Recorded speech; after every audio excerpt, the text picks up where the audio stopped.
Hello everyone, welcome to UPSC study point. जैसा कि आप सभी को पता है कि राष्ट्रीय आय एवं योग्यता आधारित छात्रवृत्ति परीक्षा 6 नवंबर को होने जा रही है। तो उस परीक्षा से संबंधित जो क्वेश्चन आंसर हैं उनके अंतर्गत हमने विज्ञान की सीरीज़ चला रखी है। तो इस सीरीज़ के अंतर्गत चलिए देखते हैं क्वेश्चन नंबर 1 है आपका,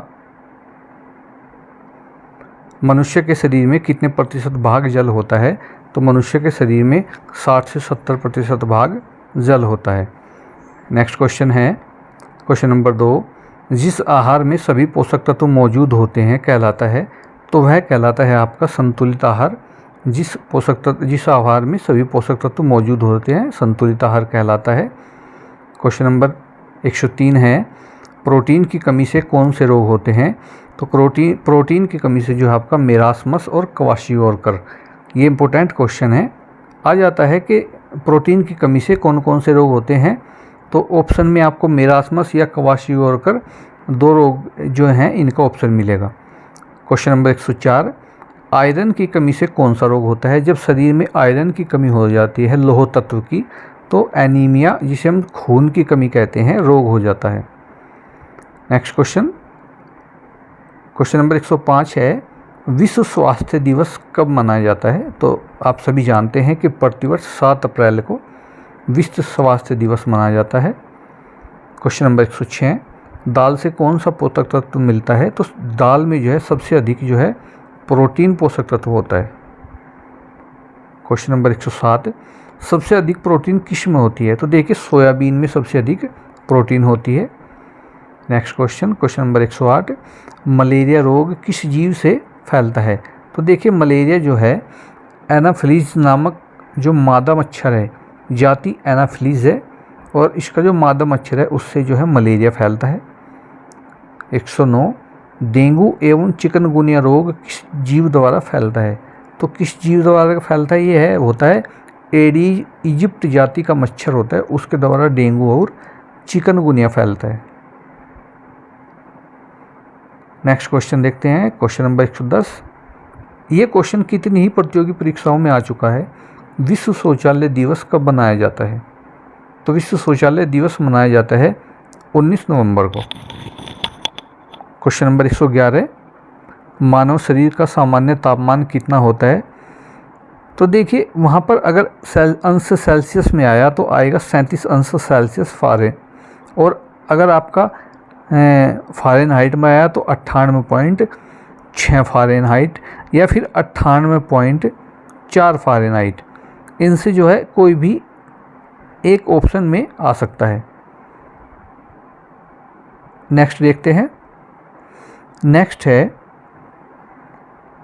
क्षेत्रफल का मात्रक क्या होता है। देखिए क्षेत्रफल जो होता है वह हमेशा वर्ग मीटर में मापा जाता है। क्वेश्चन नंबर 113, पानी के बहाव का मात्रक क्या होता है।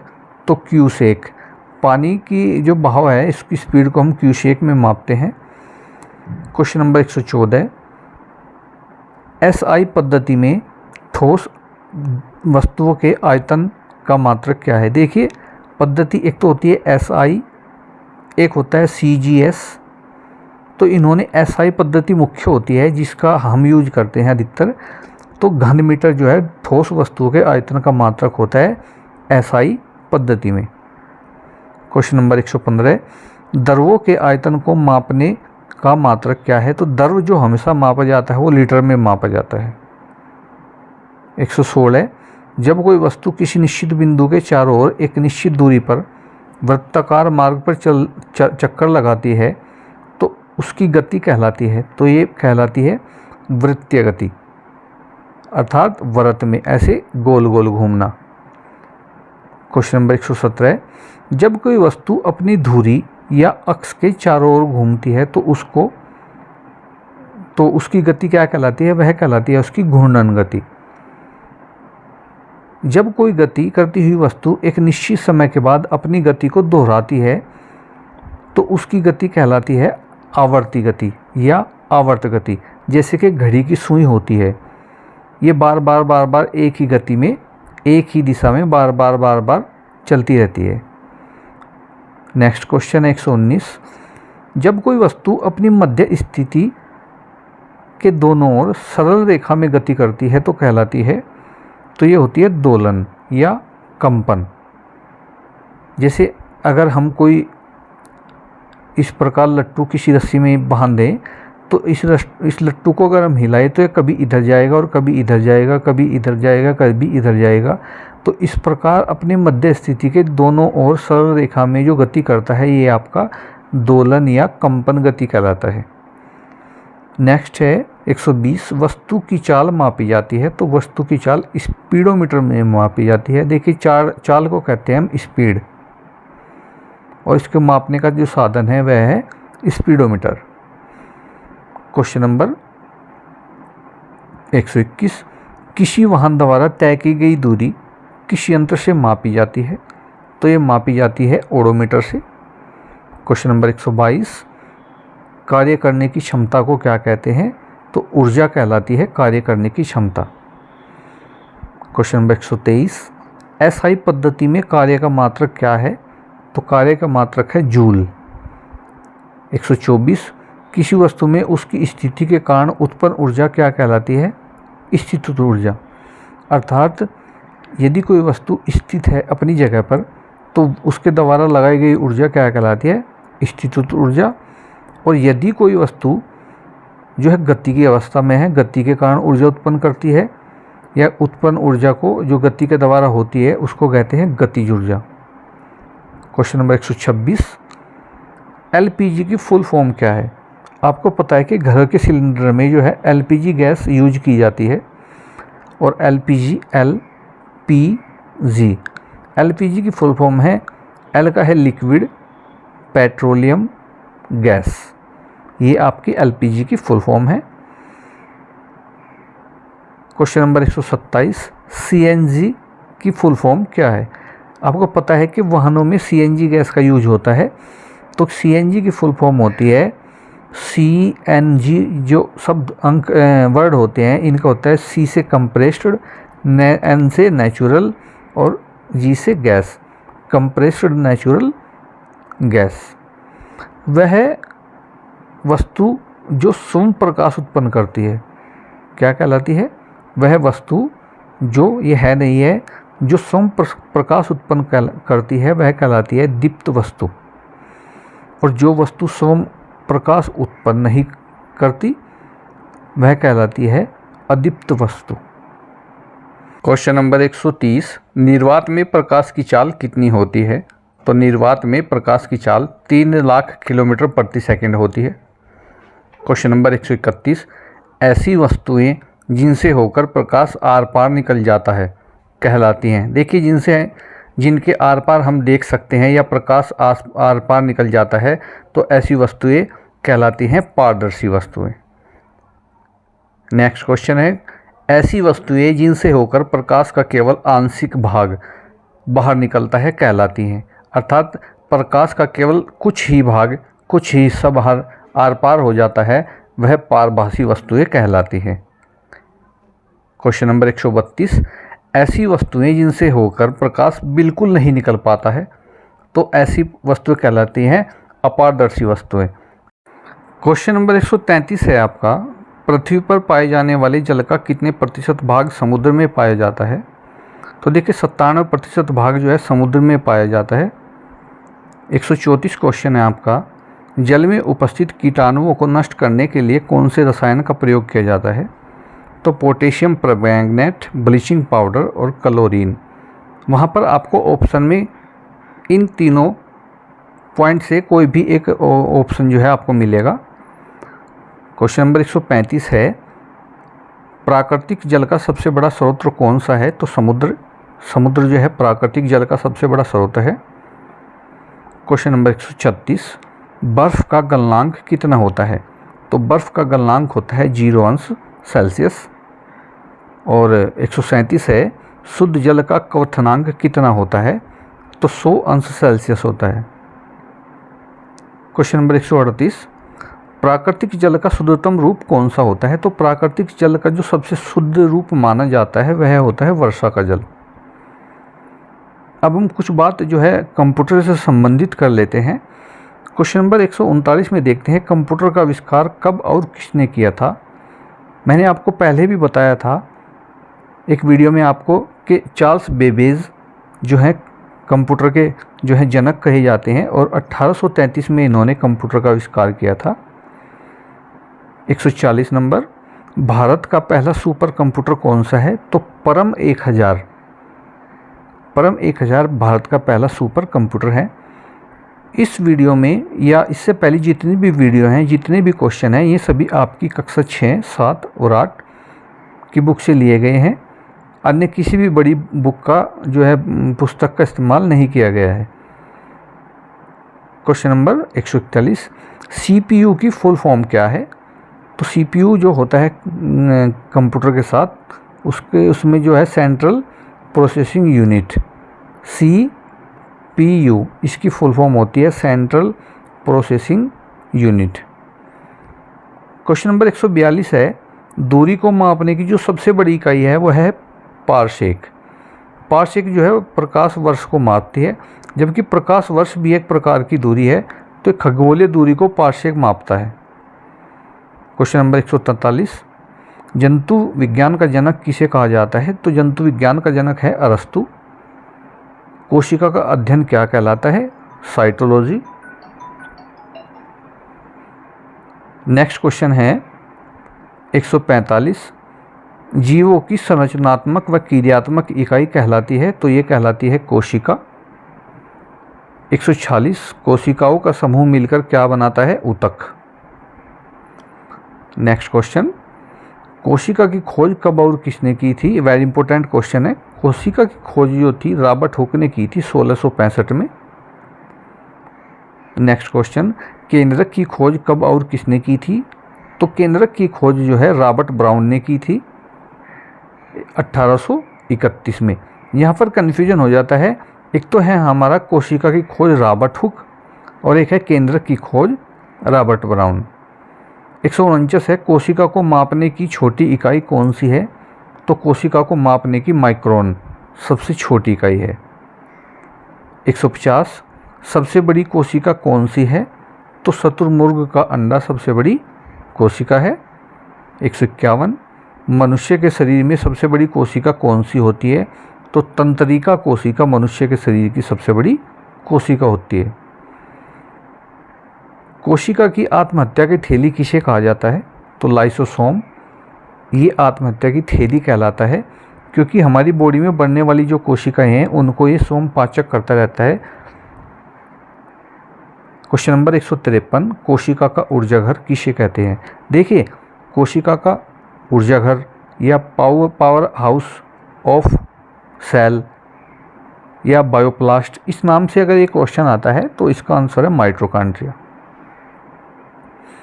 क्वेश्चन नंबर 154 है, आनुवंशिक गुणों को एक पीढ़ी से दूसरी पीढ़ी में ले जाने का कार्य करते हैं। तो जीन एक पीढ़ी से दूसरी पीढ़ी में जो है आनुवंशिक गुण को ले जाते हैं।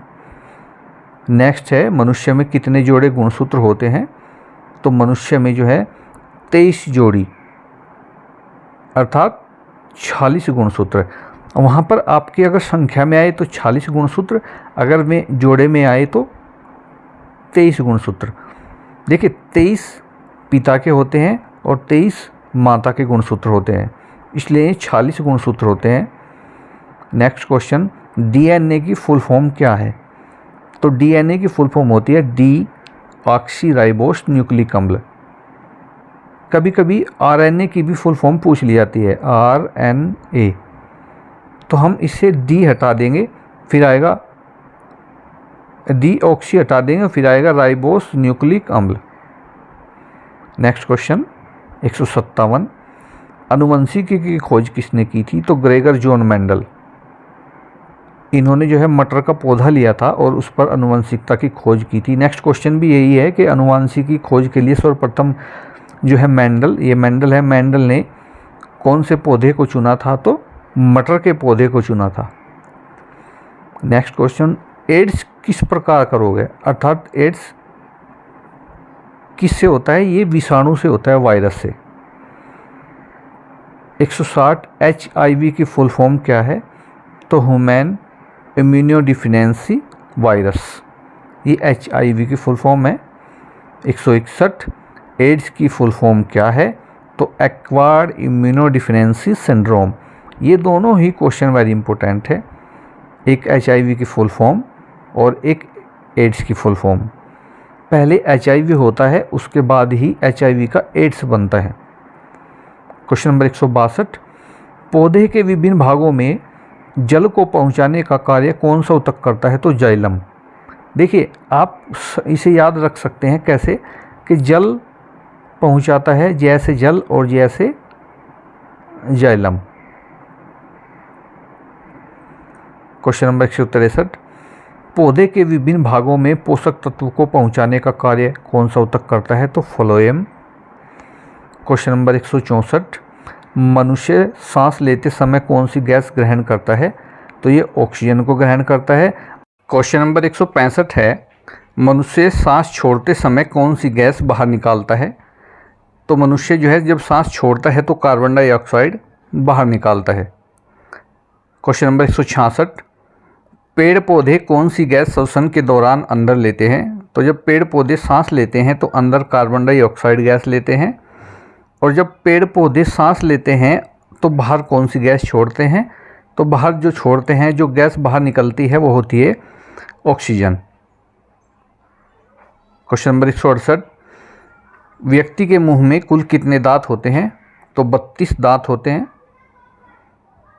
क्वेश्चन नंबर 169, व्यक्ति के मुंह में कितने दूध के दांत होते हैं? तो 20 दांत दूध के होते हैं। मनुष्य के दांत और हड्डी बनी होती है तो ये कैल्शियम से बनी होती है। नेक्स्ट क्वेश्चन है 171, मनुष्य की बड़ी आंत की लंबाई और चौड़ाई कितनी होती है? तो मनुष्य की जो बड़ी आंत है वह 1.5 मीटर लंबी और 6 से 7 सेंटीमीटर वह चौड़ी होती है। लार में कौन सा पाचक एंजाइम होता है? तो लार, जो मुंह में व्यक्ति के लार होती है उसमें टाइलिन होता है जो भोजन को पचाने का कार्य करता है। उसके बाद 173 है, पीलिया शरीर के किस अंग को प्रभावित करता है? तो पीलिया जो है यकृत अर्थात लीवर को प्रभावित करता है। क्वेश्चन नंबर 174, निमोनिया शरीर के किस अंग को प्रभावित करता है? तो निमोनिया फेफड़े को प्रभावित करता है। 175, इंसुलिन की कमी से कौन सा रोग होता है? तो इंसुलिन की कमी से मधुमेह डायबिटीज़ अर्थात जिसे हम शुगर कहते हैं, शुगर रोग हो जाता है। क्वेश्चन नंबर 176, टीबी की खोज कब और किसने की थी? देखिए, टीबी की खोज जो है रॉबर्ट कोच ने 1882 में की थी, और टीबी रोग जो है एक जीवाणु से होता है जिसका नाम है ट्यूबरकुलोसिस। क्वेश्चन नंबर 178 है, गुर्दे में पथरी किस खनिज लवण के कारण होती है? तो आपका यह है कैल्शियम ऑक्जेलेट। जब गुर्दे में कैल्शियम ऑक्जेलेट इकट्ठा हो जाता है तो गुर्दे की पथरी बन जाती है। क्वेश्चन नंबर 179 है, किसी भी वस्तु को देखने के लिए आंखों की स्पष्ट दूरी कितनी होनी चाहिए? तो 25 सेंटीमीटर होनी चाहिए। क्वेश्चन नंबर 180, किस दृष्टि दोष के कारण मनुष्य को पास की वस्तु दिखाई देती है परंतु दूर की वस्तु दिखाई नहीं देती? तो यह है निकट दृष्टि दोष, मायोपिया। ये निकट दृष्टि दोष भी लिखा हुआ आ सकता है और मायोपिया भी लिखा हुआ आ सकता है। नेक्स्ट क्वेश्चन है 181, निकट दृष्टि दोष के निवारण के लिए कौन से लेंस का प्रयोग करते हैं? तो इसके लिए अवतल लेंस का प्रयोग होता है। देखिए, निकट जो है, निकट में 3 अक्षर हैं और अगर इसमें +1 करें तो 4 हो जाएगा, और अवतल में भी 4 अक्षर हैं, तो इसलिए अवतल लेंस का प्रयोग। क्वेश्चन नंबर 182 है आपका, किस दृष्टि दोष के कारण मनुष्य को दूर की वस्तु दिखाई देती है परंतु पास की वस्तु दिखाई नहीं देती? तो ये होगा आपका दूरदृष्टि दोष अर्थात हाइपरमेट्रोपिया। ये हाइपरमेट्रोपिया भी लिखा हुआ आ सकता है।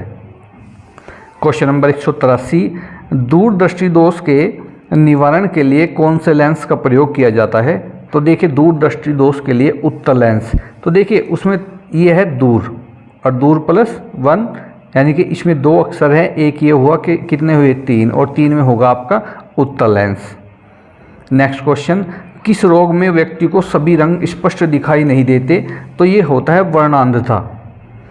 क्वेश्चन नंबर 185, मनुष्य के शरीर की सबसे बड़ी हड्डी कौन सी होती है? आप सभी जानते हैं, ये होती है फीमर, जांघ की हड्डी, और ये कभी कभी उर्वास्थि के नाम से भी लिखी हुई आ सकती है। नेक्स्ट क्वेश्चन 186, मनुष्य के शरीर की सबसे छोटी हड्डी कौन सी होती है? तो ये होती है हड्डी स्टेपिस। ये कहाँ की होती है? कान की हड्डी होती है।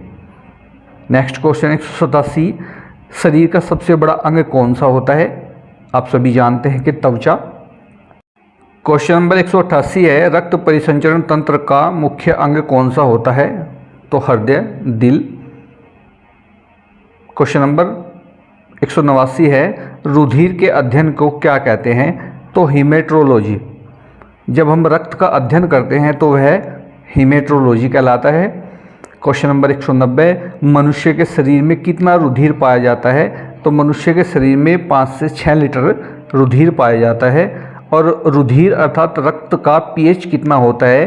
तो 7.35 से 7.45 तक होता है और ये क्षारीय होता है, अक्षारीय हो जाता है, क्षारीय होता है। नेक्स्ट क्वेश्चन, रुधिर किस प्रकार का ऊतक है? तो रुधिर जो है वह एक तरल संयोजी ऊतक है। क्वेश्चन नंबर 193, लाल रुधिर कणिकाओं का निर्माण कितना होता है? देखिए ये जीवन काल, लाल रुधिर कणिकाओं का जीवन काल कितना होता है? 120 दिन। क्वेश्चन नंबर 194, लाल रुधिर कणिकाओं का निर्माण कहाँ होता है? तो लाल रुधिर कणिकाओं का निर्माण अस्थि मज्जा में होता है। 195, किस प्रकार के रुधिर वर्ग को सर्वदाता रुधिर वर्ग कहा जाता है? तो ओ रुधिर वर्ग जो होता है वह सबको खून दे देता है, रुधिर दे देता है, इसलिए इसको रुधिर वर्ग जो है सर्वदाता रुधिर वर्ग कहते हैं। अगर हम बात करें रुधिर के वर्ग की तो रुधिर में वर्ग होते हैं ए बी और ओ। तो ओ जो रुधिर वर्ग होता है ये सबको रुधिर दे सकता है, और जो आपका सर्वग्राही होता है अर्थात जो सभी प्रकार का रुधिर ग्रहण कर लेता है वह होता है ए बी। ये बीच में बिंदु नहीं है, ये होता है आपका ए बी खट्टा। क्वेश्चन नंबर 197, रुधिर वर्ग की खोज किसने की थी? तो Karl Landsteiner. Very important question है, रुधिर वर्ग की खोज की थी कार्ल लैंडस्टीनर ने। 198, श्वेत रुधिर कणिकाओं का मुख्य कार्य क्या होता है? तो श्वेत रुधिर कणिकाएं जो हमारी बॉडी के अंदर होती है इनका कार्य होता है शरीर की रोगाणुओं से रक्षा करना। क्वेश्चन नंबर 199, किस विटामिन की कमी के कारण रुधिर में थक्का नहीं बनता? अगर विटामिन के की कमी हमारी बॉडी के अंदर हो जाती है, खून के अंदर हो जाती है तो थक्का नहीं बनता। थक्के का मतलब है जब आप देखते हैं अगर व्यक्ति को चोट लग जाती है और खून बहता रहता है तो कुछ समय के बाद वह खून स्वयं ही रुक जाता है, क्योंकि वहाँ खून अर्थात रक्त अपना थक्का बना लेता है। लेकिन अगर विटामिन के की कमी है बॉडी के अंदर तो थक्का नहीं बन पाता। वेरी इंपॉर्टेंट क्वेश्चन है ये भी कि विटामिन के की कमी के कारण थक्का नहीं बनता। और आज का आखिरी क्वेश्चन, रुधिर का रंग लाल किस कारण होता है? तो देखिए ये हीमोफीलिया नहीं है, हीमोग्लोबिन है। ये मिस्टेक हो जाती है लिखते समय, हीमोग्लोबिन।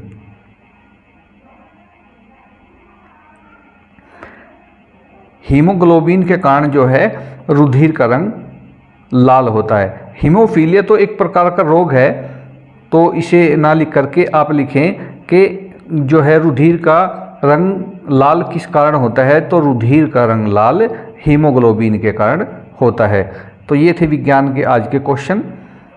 नेक्स्ट वीडियो में हम फिर से विज्ञान के क्वेश्चन ही लेकर के आएंगे, क्योंकि इस समय हमारी विज्ञान की सीरीज चली हुई है और हम सोचते हैं कि आपको अधिक से अधिक क्वेश्चन प्रोवाइड कराया जा सके ताकि आपका कोई भी क्वेश्चन परीक्षा में न छूटे। आप अधिक से अधिक हमारे चैनल को सब्सक्राइब करें, वीडियो को लाइक करें और वीडियो को पूरा ज़रूर देखें, तभी आप इनसे कुछ शिक्षा ले पाएंगे। धन्यवाद।